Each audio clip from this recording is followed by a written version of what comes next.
ඔබට කවුරු හරි ඊර්ෂ්‍යා කරනවා කියන්නේ ඔබ දියුණු වෙලා. ඔබට කවුරු හරි ඊර්ෂ්‍යා කරද්දී ඔබ සතුටු වෙන්න. ඔබ දියුණු වෙලා. ඇයි? ඊර්ෂ්‍යා කරන කෙනාට වැඩිය දශමයක හරි දෙයක් තියෙන හින්දා එයා වාට ඊර්ෂ්‍යා කරන්නේ. දැන් හිතන්නකෝ පන්ති ළමයි 40ක් ඉන්නවා. ළමයි 40 දෙනාගෙන් ඊර්ෂ්‍යා කරන්නේ කාටද? 1ට 2ට 3ට. අර 40 දෙනාට කවුරුවත් ඊර්ෂ්‍යා කරනවද?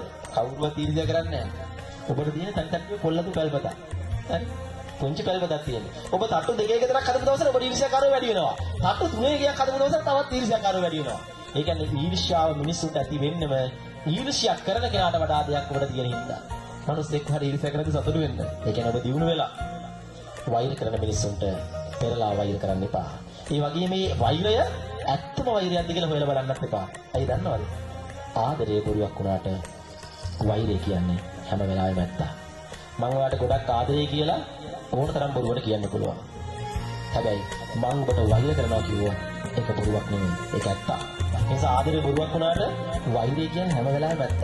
නිවැරදිව ජීවිතේ හදාගෙන නිවැරදි මාවතක් දැනගන්න එක ඔබ හැමදෙනාගේම වගකීමක්.